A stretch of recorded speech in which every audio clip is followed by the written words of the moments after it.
A shout out to the businesses taking a walk on the wild side with us: Peterson Plumbing and Heating, QCA Pools and Spas, and R&R Sports. Nature is awesome. From big to small, there's so much adventure, from the deep and dangerous wilderness to your own backyard. We take you on a journey inside a world like you have never seen. Right there. Oh. An inside look at what it takes to preserve, rehab, and respect our wildlife. There it is again. And just what nature photographers are willing to put themselves through to capture and share the beauty of our natural world for all to see.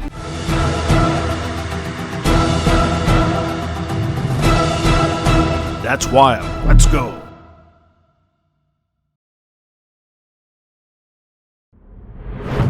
Longtime friend and wildlife photographer Gene Putney loves to photograph rams, in particular during the rut season, when they're showing dominance in hopes of making a love connection.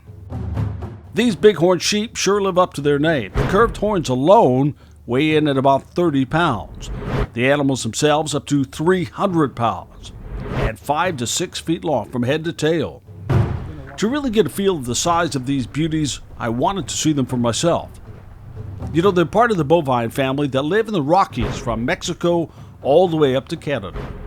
They are related to bison, goats, antelope, and cattle. But you wouldn't want to try to milk one of these beasts. So we head to Waterton Canyon, Colorado, where they are on the dating circuit this time of year. We are here. We got to Waterton Canyon, down here south of Denver.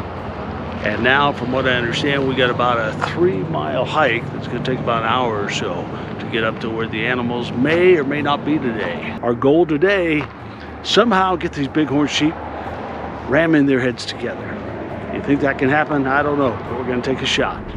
I've never been here, and since my guide couldn't make it, I head out on my own. Actually, don't have a real good idea if I'm even in the right place. I was in the wrong place before, I think.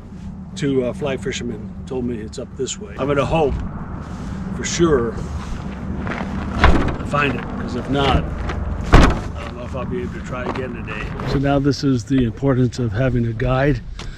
I just walked almost an hour the wrong way, walked into, along the trail, a wildlife enthusiast pointed me in the right direction.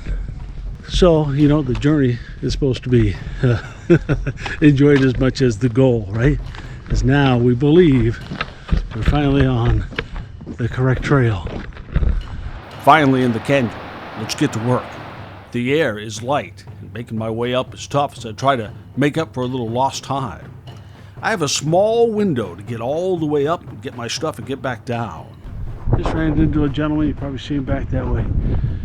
Says he's been up here about 3 miles in, and says there's a bunch of them up on the ridge, but they're not coming down close enough to view.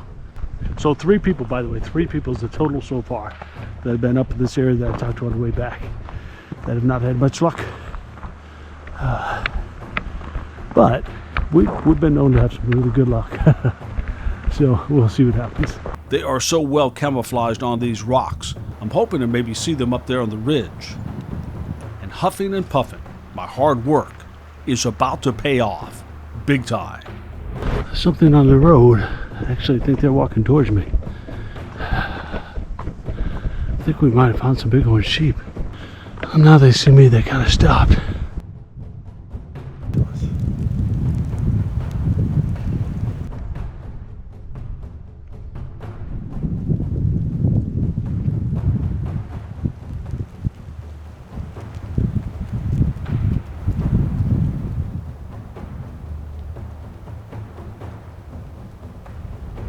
So this is what's pretty cool.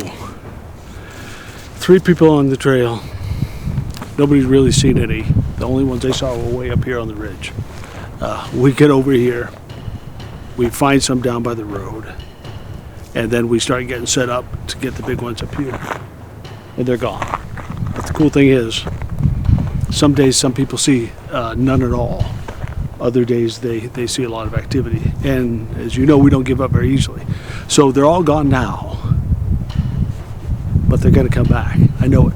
So we're going to camp out, we're going to get our cards ready, and we're going to be ready to roll.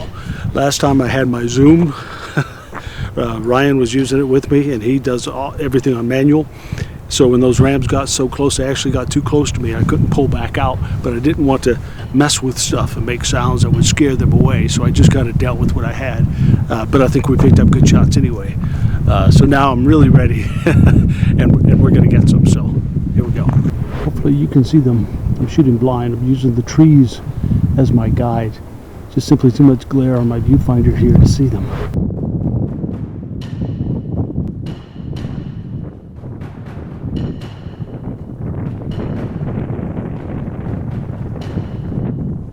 My attention pulled away from the mountains back to the road for something I will never forget. You gotta be kidding me. Look what's walking right at me.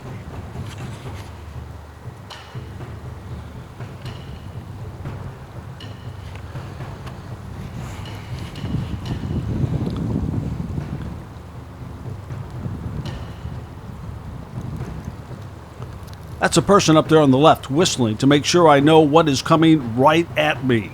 Yeah, he's hard to miss now. I have to make the decision. Stay where I am, get the shot, and move as little as possible.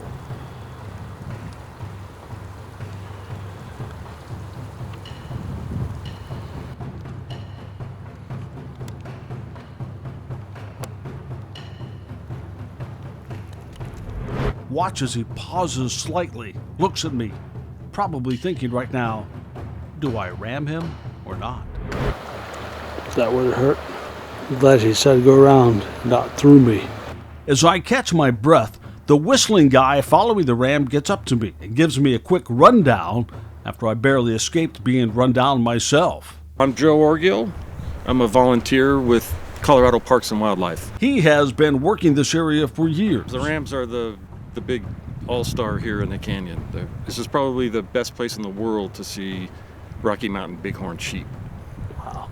Why do you think the bighorn sheep like this area, this terrain? So they're born here, they live here, and they die here. The herd here is at present approximately between 70 and 90. They like it here because of the cliffs. That gives them their defense. That lets them run away from predators that might try to do them harm. So they're very nimble on the cliffs. They can run, they can walk, they can climb, and other creatures that are trying to get them, they can't. Because this road, as you can see behind us, is 25, 30 feet wide, and you can't jump in the river, you can't climb the mountain. He says we all need to make sure we give these animals as much space as possible. This is their home, after all, not ours. My new friend, Rick Martinez, a wildlife photographer, weighs in. He's been in this position a time or two himself. It feels really weird, and you don't normally want to be that close to wildlife, especially like that. But in a situation like Waterton Canyon, there's no place to go other than really far away. You're sort of stuck against the mountain or the river.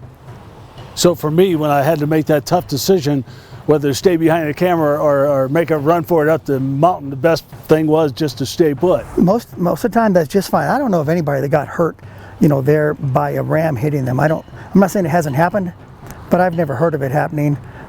It's a lot different here with elk, but with rams, it's not a big deal. Yeah, so if it's elk or moose, they might run you over.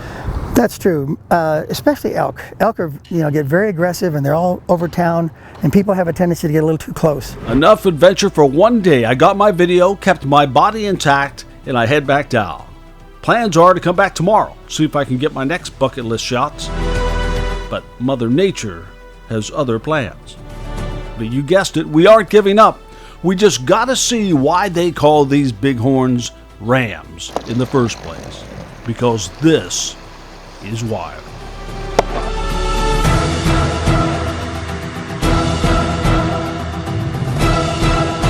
That's wild. Let's go.